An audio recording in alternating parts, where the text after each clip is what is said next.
Shalom, saudara-saudara. Salam tetap tegar di masa sukar. Di tengah-tengah perjuangan hidup saudara, tetap ada solusi untuk Anda. Ada anugerah Bapa yang baik. Perenungan kita saat ini, kegelapan akhir zaman dan anugerah hati Bapa. Kegelapan akhir zaman dan anugerah hati Bapa.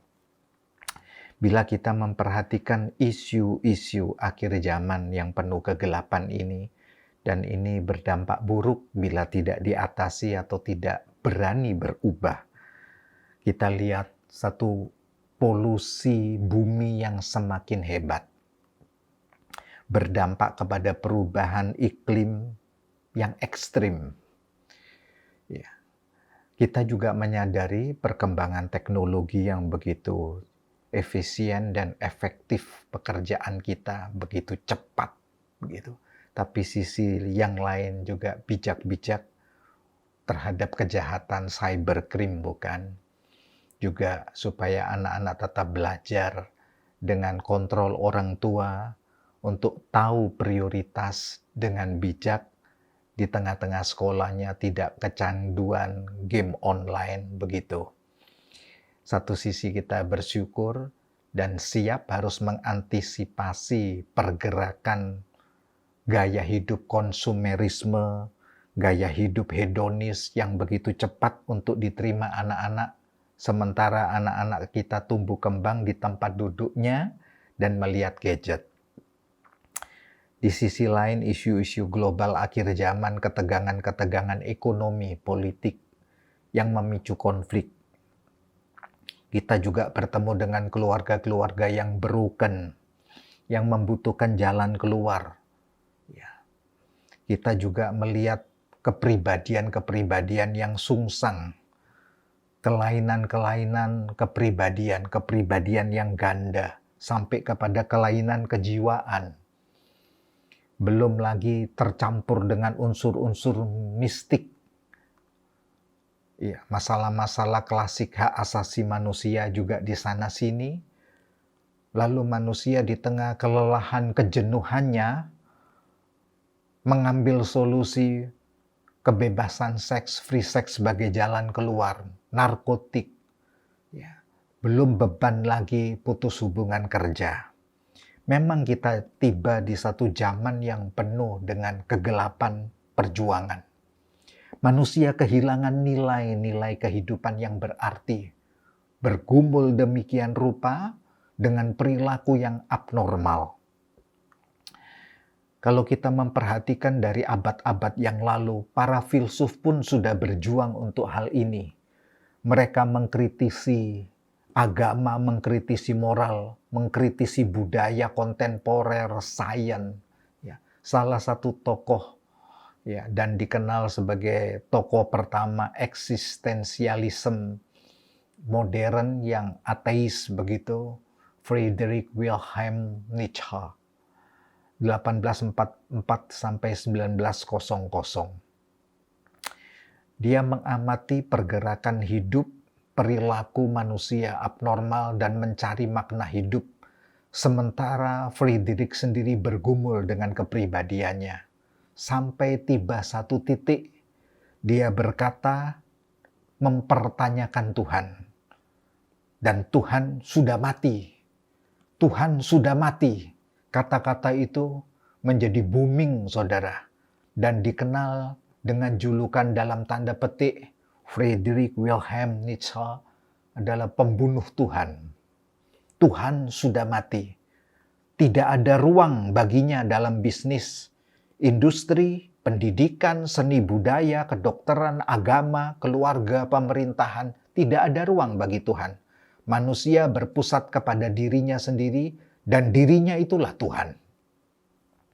Saudara, ternyata pernyataan ini berdampak kegelapan dalam sejarah kehidupan dan perilaku abnormal manusia.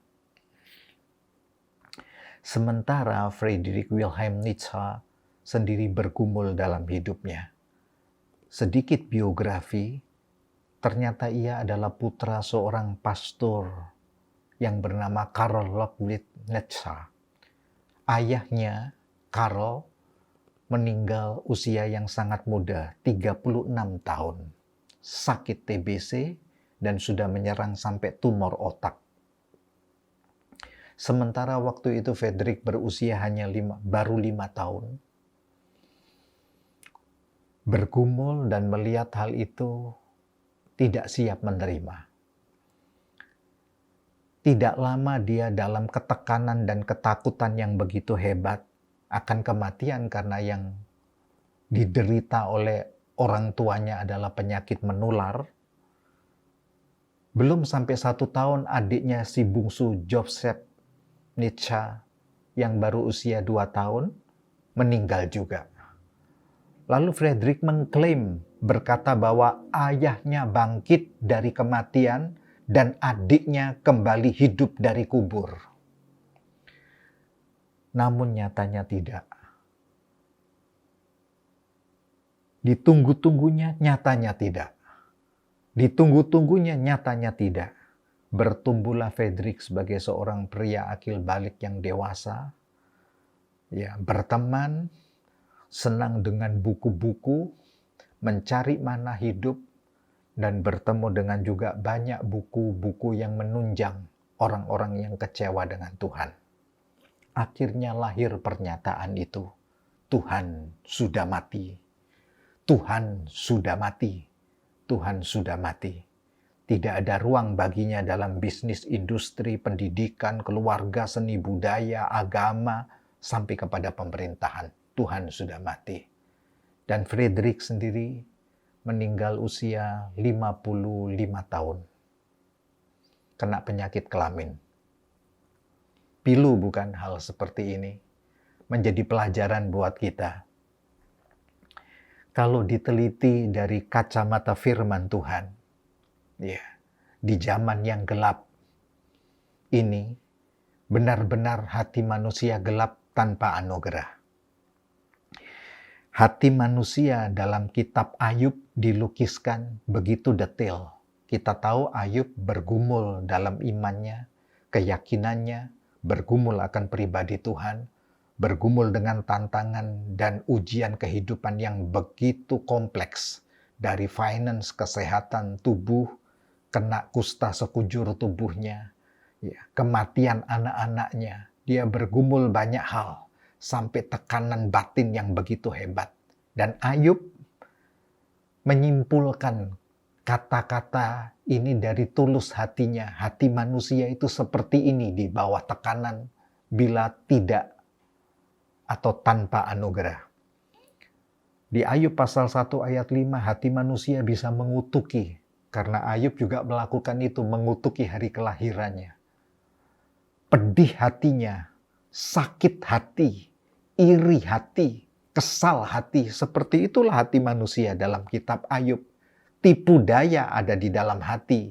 Panas hati di Ayub pasal 36 ayat 18. Kecut hatinya, keras hatinya Ayub pasal 41 ayat 24. Jadi dengan kondisi hati yang seperti ini, maka manusia memang ada di titik-titik yang terbatas. Ketidakberdayaan, hina, najis, tidak berarti, lemah karakter, hidup rusak secara fisik, bisa moral, sampai kepada kepribadian. Akhirnya berdampak memang rapuh kehidupan, buram identitas, buruk di karakter, tanpa visi ilahi, nihil inspirasi, sulit untuk apresiasi, dan rasa bersalah. Karena itu pepatah bijak dari Raja Salomo di kitab Amsal pasal 4 ayat 23 berkata, jaga hatimu dengan segala kewaspadaan, karena dari situlah terpancar kehidupan. Saudara-saudara, kita semakin sadar di tengah kegelapan ini, manusia membutuhkan anugerah hati Bapa. Seri konseling dari tema khotbah saat ini, ya, terangkat di Maliaki pasal 4 ayat 6. Bahwa menjelang hari Tuhan yang dahsyat itu, hati bapa-bapa akan berbalik kepada anak-anak. Hati anak-anak kepada bapanya. Dan hati orang-orang durhaka kepada pikiran orang-orang benar untuk menyiapkan umat yang layak bagi Tuhan, supaya jangan Tuhan datang memukul bumi hingga musnah. Wah, ini seruan Nabi Maleaki. Kitab Nabi Maleaki atau kitab Nabi Maleaki ini kitab terakhir dari Perjanjian Lama. Ditulis seputar tahun 850 sebelum Masehi. Dalam kondisi umat Israel setelah dari pembuangan Babilonia. Jadi kondisi umat Israel yang begitu terpuruk, keyakinan imannya bercampur keyakinannya dalam penyembahan-penyembahan berhala, ya, sinkritis begitu, dalam tekanan-tekanan yang berat di keluarga, juga kawin campur yang terjadi di sana. Disitulah Nabi Maleaki menyerukan setelah pembuangan dari Babel, dalam keadaan carut-marut, identitas yang carut-marut, karakter yang carut-marut, keluarga carut-marut, ekonomi carut-marut, segalanya dalam keadaan yang berantakan. Bila merindukan untuk satu pemulihan, kita membutuhkan anugerah Bapa. Karena itu dikatakan menjelang hari Tuhan yang dahsyat, hati bapak-bapak akan berbalik kepada anak-anaknya. Artinya datanglah kepada pertobatan, pemulihan. Hati orang-orang durhaka kepada pikiran orang-orang benar. Dan hal ini, benang merahnya masuk ke Perjanjian Baru, Dr. Lukas menuliskan di Injil Lukas. Seruan dengan ilham Roh Allah. Dia akan hidup di abad pertama, tahun Masehi bukan? Bersama Rasul Paulus. Dr. Lukas berkata di Injil Lukas pasal 1 ayat 17, sebelum juru selamat Mesias itu datang untuk satu misi pemulihan, ya, dan misi pertobatan supaya Tuhan tidak memukul bumi hingga musnah. Ya. Akan didahului dengan seorang Nabi Yohanes Pembaptis yang menyerukan ini. Hati bapak-bapak kembali berbalik kepada anak-anaknya. Dan anak-anak kepada bapaknya. Orang-orang durhaka, berubahlah pikiranmu kepada pikiran orang-orang benar. Dan pernyataan firman yang berdampak keselamatan dalam sejarah kehidupan ini, saudara. Dan perilaku luhur atas manusia. Jadi kita membutuhkan anugerah hati Bapa. Hal ini diteguhkan oleh Rasul Paulus. Kita belajar perjalanan gereja mula-mula jemaat Korintus. Hanya satu ayat ini, 1 Korintus pasal 4 ayat 15, berbicara Rasul Paulus hati Bapa. Sebab sekalipun kamu mempunyai beribu-ribu pendidik dalam Kristus, kamu tidak mempunyai banyak bapa. Karena akulah dalam Kristus Yesus telah menjadi bapamu oleh Injil yang kuberitakan kepadamu. Wah, Rasul Paulus meresponi, saudara, dari apa yang dinubuatkan Nabi Maleaki. Masa kegelapan Allah bisa memukul bumi. Dan kita sudah merasakan bukan pandemi yang berjalan 2 tahun, kita sudah kepayahan bukan? Ya, dan ini masih variannya terus berjalan. Tidak bisa ditawar, tidak bisa tidak. Harus ada hati yang berani bertobat, meresponi hati Bapa Sorga. Terimalah anugerah hati Bapa Sorga di dalam hidupmu untuk terjadinya pemulihan. Mari kita belajar dari Rasul Paulus kepada jemaat Korintus. Rasul Paulus berbicara ini kepada jemaat di Korintus. Kota Korintus pada waktu itu adalah kota pusat bisnis perdagangan yang besar di bawah imperialis Roma. Di bawah kendali Roma, dia mencuat ke permukaan. Ya. Tapi sekaligus menjadi kota amoral, punya pelabuhan dagang yang hebat, perjumpaan timur dan barat. Di sana juga menjadi tempat tinggal gubernur Roma. Betapa pentingnya kota ini. Ya. Dan ada jemaat yang bertumbuh di kota Korintus. Tapi sisi lain, kota ini juga menjadi kuil dewa Apollo. Saudara, dewa Apollo itu digelari dewa matahari. Tertera dalam gambar, berlatar belakang gunung Akrokorintus. Itulah kuil dewa Apollo. Digelari juga dewa masa depan. Karena berbondong-bondong banyak orang Roma dan Yunani datang ke kuil ini untuk bertanya-tanya masa depan. Bagaimana prospek bisnis, bagaimana prospek jabatan saya, ekonomi keluarga kami bagaimana. Ya. Lalu di tempat yang sama ini menjadi tempat berdirinya kuil Dewa Afrodit, Dewi Afrodit. Kuil Dewi Afrodit selanjutnya digelari kuil Dewi Cinta, Dewi Kesuburan, sekaligus pada waktu itu menjadi tempat wisata seks. Karena ada pelacur-pelacur bakti yang melayani di sana. Jadi saudara bisa bayangkan betapa beratnya perjuangan pertumbuhan jemaat Korintus.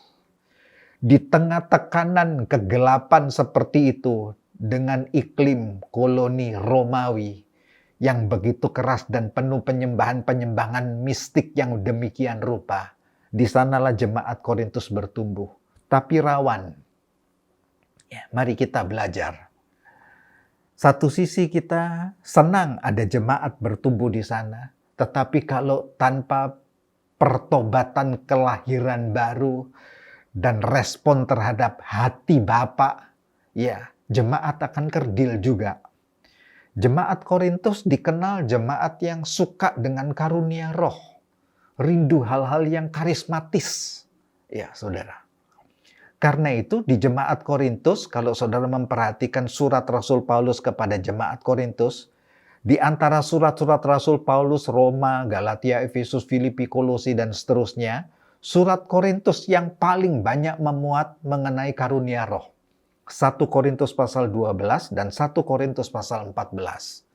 1 Korintus pasal 14 itu 40 ayat berisi mengenai karunia roh. 1 Korintus 12 berisi 31 ayat. Jadi 71 ayat Rasul Paulus berbicara mengenai karunia kepada jemaat di Korintus. Di suratan yang lain sedikit-sedikit. Ya. Permasalahannya ternyata kompleks di jemaat Korintus. Jemaat yang haus akan karunia roh karena iklim mistiknya kuat di sana. Ya. Namun tidak diimbangi dengan jemaat yang haus akan karakter hati Bapa, karakter Kristus, karakter ilahi, haus akan kasih, bersuka-suka dalam kesukaan Allah, membawa shalom dalam perjalanan, begitu. Sabar, kemurahan hati, di sana ternyata lemah. Ya, sampai kepada penguasaan diri, kesetiaan, kelembutan yang rela dibentuk, itu tidak seimbang dengan kehausan, kerinduan, karunia-karunia. Karena itu rawan menjadi pelajaran buat kita, ya. Bertumbuhlah dengan seimbang antara karakter ilahi dan karunia-karunia. Supaya tetap menjadi suratan yang terbuka. Karena itu konflik jemaat Korintus. Hati Paulus sedih. Sangat sedih. Perselisihan di jemaat. Manusia duniawi, iri hati. Perguncingan-perguncingan, gosip, semarak di jemaat. Belum dewasa karakter, sombong. Karena Korintus menunjang untuk kesombongan, kota perdagangan besar, saudara. Ya, tapi juga terjadi percabulan-percabulan di dalam jemaat. Masalah perkawinan banyak dibahas di surat Korintus. Ya, kejanggalan-kejanggalan perkawinan ada di jemaat. Bukan di luar, di jemaat juga terjadi. Kan rawan hal-hal seperti ini. Lalu konflik karunia-karunia roh, konflik juga. Di tengah-tengah kekonflikan itulah Rasul Paulus mengingatkan, ya memang banyak pendidik Tidak alergi, saudara. Korintus karena kota perdagangan. Iya, di bawah imperialis Roma, tetapi kekuatan budaya Yunani, para filsuf banyak di sana. Jadi jangan bicara pendidik untuk orang-orang Korintus, sangat hebat. Mereka digarami dengan filsuf-filsuf Sokrates, Plato, Aristoteles, ya. Dan banyak guru-guru pengajar yang hebat di sana. Tetapi Paulus berkata, kamu tidak ditemukan hati Bapa. Aku yang menjadi Bapakmu, kata Rasul Paulus. Itu diucapkan dengan jeritan hati, dengan sayatan hati. Bagaimana mungkin kau merindukan karunia-karunia yang begitu rupa, tapi karakter Kristus, hati Bapa engkau enggak punya. Sampai di suratan Korintus juga, bukan untuk pamer diri dan sombong rohani, Rasul Paulus berkata, apa yang terjadi atas hidupku, entah di dalam tubuh atau di luar tubuh, tapi aku diangkat ke langit tingkat 3. Susah untuk dibicarakan dalam bahasa manusia. Ya. Aku bertemu dengan kemuliaan Allah. Itu di jemaat Korintus Rasul Paulus katakan. Saking sombongnya rohani orang Korintus. Sementara jemaat Korintus seperti itu di tengah kesombongannya membimbangkan juga kerasulannya Rasul Paulus. Luar biasa bukan? Karena terbiasa dengan para filsuf-filsuf yang ada di kota Korintus. Jadi perjuangan Paulus bukan barang yang mudah. Dibayar dengan pengorbanan dan hidupnya dan darahnya untuk melahirkan jemaat. Dan ini yang dibedah oleh Rasul Paulus, kamu membutuhkan hati Bapa. Hati Bapa sorga, Father, Pater dalam bahasa Ibraninya, itu pemelihara kehidupan. Itu pelindung identitas. Itu pendidik karakter. Dan berdampak sampai kepada generasi.